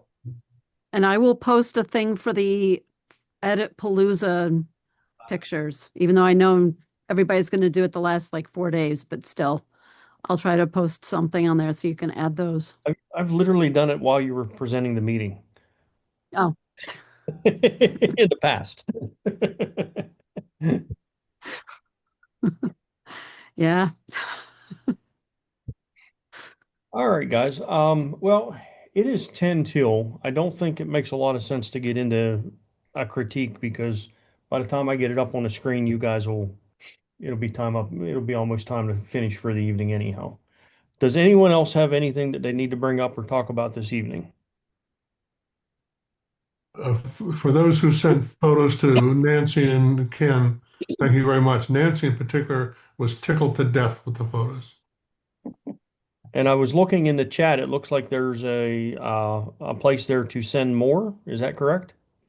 Or for anyone that didn't get to send, there's an email listed in the chat there to do that. Yeah, now that I have her email, I'll send some. Yep. I have something. Go ahead. The Charmera cameras, the little digital keychain things from Kodak. I got mine Okay. too. Yay! This is one of them. Other one is the dark, like dark bluish type one. There are 6 normal ones, and then there's a bonus one that is only in like 1 out of every 48 or something that's kind of clear, and I didn't get that one. But if I order any more, which I probably won't, maybe I'd get one of those, which would be kind of cool. But this is, I mean, this is how big it is. That's It will adorable. actually, and you know, it's kind of cute. I haven't used it. I only got they use a micro SD card, which I didn't have any of. So those only came in today because I think these came Friday, Thursday, something like that. So How much were those? $30 each. That's And what I it's a thought. blind box thing. So you don't have no idea what style you're going to get when you order it, huh? Right. There's 6 main ones, Hmm. but they all kind of remind me of like Kodak of the 70s, basically. So How's the quality, Beth? I don't know yet. Okay. I think it's low, like they'd be fine for social media, Yeah. but probably not to print them. Print. Okay. Maybe a 4x6, but No. Okay. Looks like a spy camera. yeah. I was You thinking can do any spying? I have a game camera for that. Okay. Spy on the backyard. Yeah. All right, guys. Well, Rob, I thank you again. That was an excellent presentation. You're welcome. I appreciate it. I'm glad you enjoyed it. As My pleasure. always. Absolutely. I did remember to record this one, and I will post this one up so that everyone can rewatch it if they want. I had to step out a couple times for work, so I'm definitely going to rewatch the whole meeting. So I'll get it posted tomorrow while I'm here at work again. You know, I never seem to leave this place. If no one else has anything else, I'm just going to ask my officers and my new officers to hang out for just a few minutes, real quick, and we can call it an evening. Good night, all. Good night. Right. Good night. Thank you. Right. Right. Ciao, babies.